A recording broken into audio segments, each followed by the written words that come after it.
Hello learners, welcome back to learn English by Tabassum and this is Tabassum here. आज की video में हम discuss करेंगे 10th CBSE इंग्लिश का लेसन नंबर 3 और इसका जो ये सेकंड पार्ट है टू स्टोरीज अबाउट फ्लाइंग का। और टू स्टोरीज अबाउट फ्लाइंग में हम डिस्कस करने वाले हैं इसके सेकंड पार्ट को, which name is black aeroplane. तो ब्लैक एरोप्लेन जो है उसकी समरी हम डिस्कस करेंगे और बहुत ही सिंप्लीफाइड नोट्स आपको यहाँ से मिलने वाले हैं। इसका जो फर्स्ट पार्ट है जिसका नाम है हिज फर्स्ट फ्लाइट, उसकी समरी मैं ऑलरेडी डिस्कस कर चुकी हूँ। वीडियो का लिंक आपको डिस्क्रिप्शन बॉक्स में मिल जाएगा और उसके प्रीवियस चैप्टर्स का भी। If you don't know your syllabus, तो सिलेबस रिगार्डिंग वीडियो का लिंक भी डिस्क्रिप्शन बॉक्स में है। Now let's get started. अगर आप मेरे चैनल पर न्यू हैं so don't forget to subscribe my channel for all the upcoming videos and हाँ, don't forget to like and share this video also. Now let's see the summary of the black aeroplane. तो writer's flight in his old Dakota aeroplane. तो देखो कहानी शुरू होती है कहाँ से कि राइटर जो है उनकी फ़्लाइट ही थी अपने ओल्ड डकोटा एरोप्लेन में। ठीक है, तो राइटर की फ़्लाइट जो थी उनकी डकोटा एरोप्लेन में थी। It was all clear in the sky, यानी आसमान बिल्कुल साफ था। The moon and the stars were visible, मतलब आसमान में जो चांद और सितारे थे वो बिल्कुल विजिबल थे। The writer was in a happy mood to fly alone in the sky. It was 1:30 in the morning. और जो राइटर था वो काफ़ी अच्छे मूड में था और वो बिल्कुल अलोन स्काई में फ्लाई करने वाला था, मतलब अकेला आसमान था उसमें वो उड़ने वाला था अपने डकोटा एरोप्लेन को लेके। और टाइम जो था वो 1:30 का था मॉर्निंग में। He was in his old Dakota over France back to England. और वो जो है वो अपने ओल्ड डकोटा एरोप्लेन में था ओवर फ्रांस, और वो बैक हो रहा था इंग्लैंड को। He switched on the radio and said, Paris control Dakota DS088 here, I am on my way to England.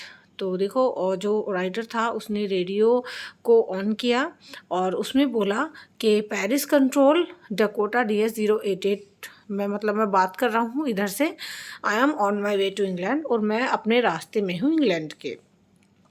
The voice from the radio answer to turn 12 degrees west. और जैसे ही writer ने ये बात बोली तो radio से एक आवाज़ आती है जिसने जवाब दिया कि आपको 12 डिग्री वेस्ट की तरफ टर्न होना है। सो इस तरीके से जो राइटर था अपने ओल्ड डकोटा एरोप्लेन में था और उसकी जो जर्नी थी इंग्लैंड के लिए वो काफ़ी स्मूथ चल रही थी।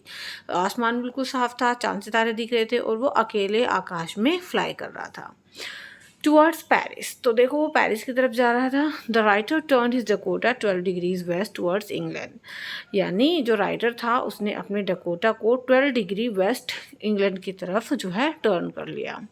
ही was thinking to enjoy England breakfast. और राइटर सोच रहा था कि मैं इंग्लिश ब्रेकफास्ट को एंजॉय करूँगा। Everything was going on well, सब कुछ काफ़ी अच्छा चल रहा था। All of a sudden the writer saw the storm clouds.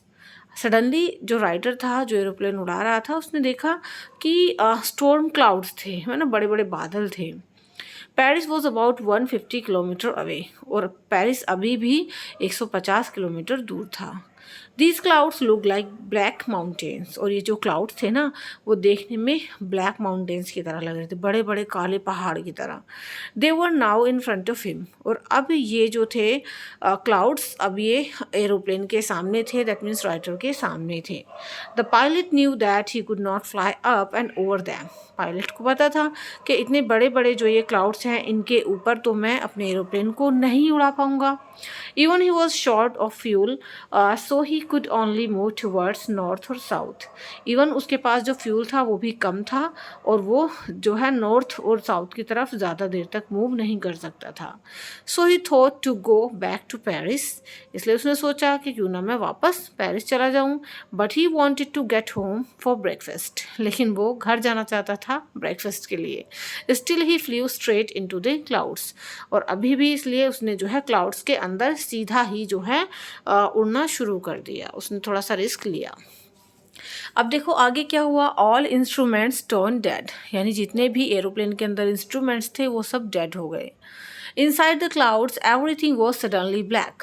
अब जैसे ही उसने अपने डकोटा एरोप्लेन को मतलब क्लाउड्स के अंदर फ्लाई किया तो सडनली सारी चीज़ें जो है वो ब्लैक हो गई। द विजिबिलिटी डिमिनिश्ड, और उसकी जो विजिबिलिटी थी वो भी डिमिश्ड हो गई। His aeroplane jumped and twisted in the air. जो उसका एरोप्लेन था वो जो है जंप हुआ और एयर में ट्विस्ट भी हुआ। He looked at the compass. उसने कंपास की तरफ देखा। It was dead. और उसका जो कंपास था वो भी डेड था। Suddenly the other instruments too became dead. और अचानक से जो अदर इंस्ट्रूमेंट्स थे वो भी डेड हो गए। He tried the radio but it was dead. उसने रेडियो चलाने की कोशिश की बट वो भी डेड था। He could not see where he was. उसको दिखाई भी नहीं दे रहा था कि वो कहाँ पर था। He was lost in the storm. वो स्टॉर्म में ही लॉस्ट हो गया, खो गया। He had no radio and no compass. अब ना उसकी रेडियो काम कर रही थी ना ही कंपास। तो इस तरीके से बादल के अंदर जाने के बाद सारे इंस्ट्रूमेंट्स ने वर्क करना बंद कर दिया और सब कुछ उसको ब्लैक दिख रहा था।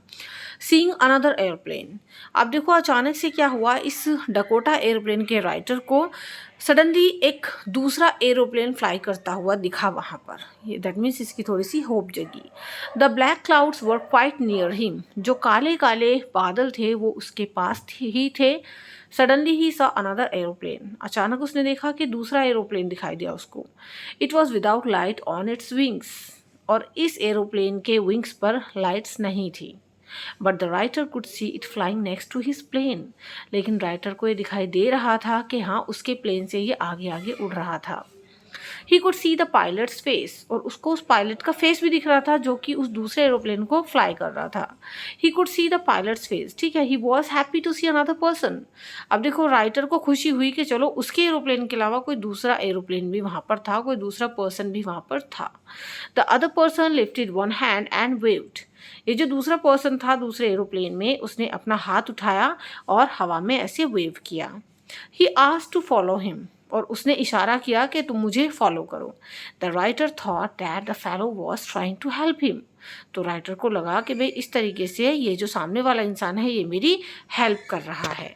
सो इस तरीके से यहाँ पर राइटर को थोड़ा सा एक रिलैक्स फील हुआ कि चलो मेरे अलावा कोई और एरोप्लेन भी यहाँ पर है और वो मुझे हेल्प कर रहा है। Moving behind the strange aeroplane. अब देखो जो राइटर था वो अपने डकोटा एरोप्लेन के साथ साथ इस अजनबी मिले हुए स्ट्रेंज एरोप्लेन के पीछे पीछे चलने लगा।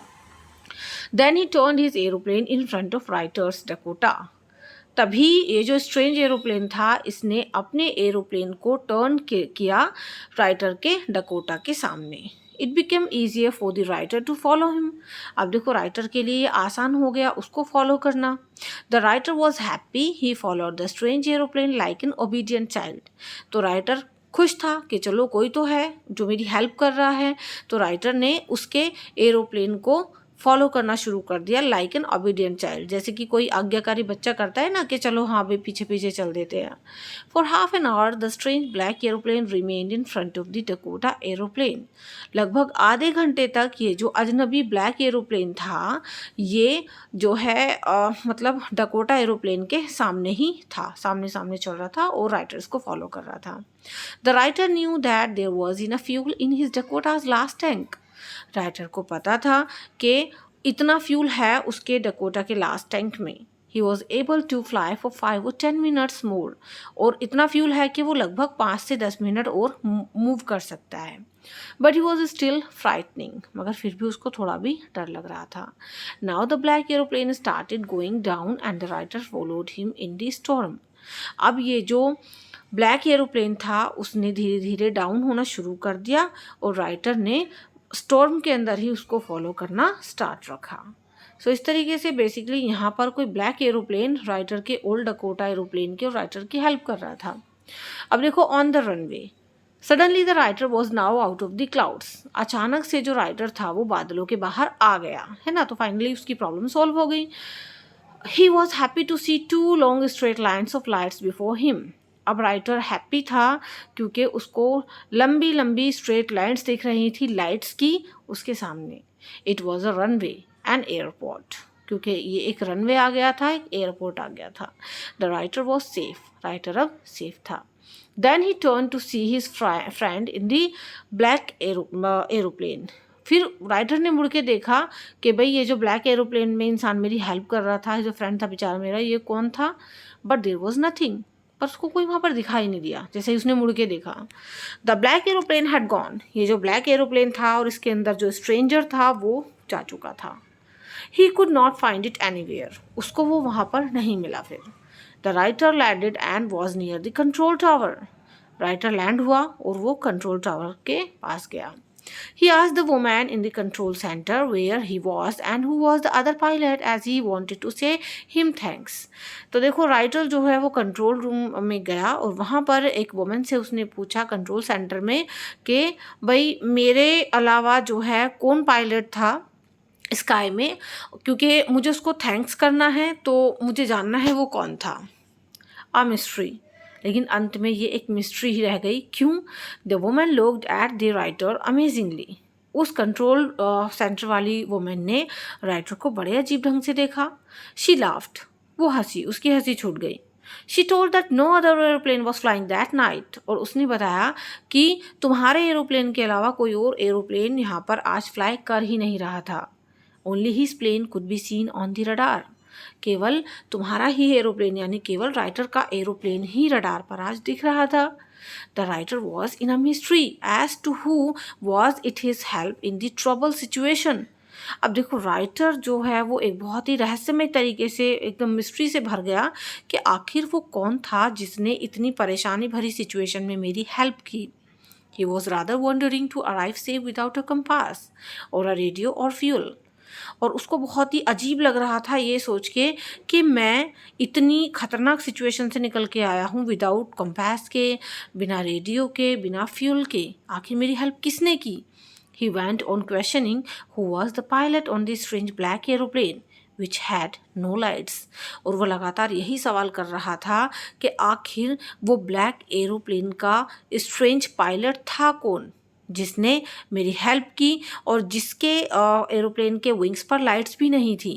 This would remain a mystery for him, लेकिन ये बात उसके लिए एक मिस्ट्री बनकर ही रह जाती है, उसको पता नहीं चलता। सो विद दिस यहाँ पर कहानी एंड होती है।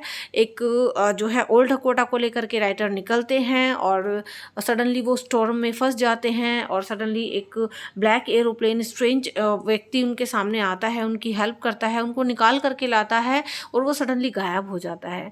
जब राइटर पता करने की कोशिश करते हैं कंट्रोल सेंटर रूम में तो उनको पता चलता है कि कोई और ब्लैक एरोप्लेन फ्लाई कर ही नहीं रहा था, वो अकेले ही फ्लाई कर रहे थे। और लास्ट में उनके दिमाग में यही क्वेश्चन रह जाता है कि आखिर मेरी हेल्प किसने की और वो ब्लैक एरोप्लेन का स्ट्रेंजर था कौन। So with this the story ends. I hope आपको अच्छी लगी होगी।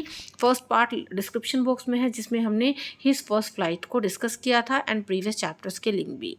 Thanks for watching this video. If you like this video so don't forget to like, share and subscribe my channel. And for PDF you can also join our Telegram channel जिसका link description box में है। ये PDF आपको वहाँ पर मैं share कर दूंगी।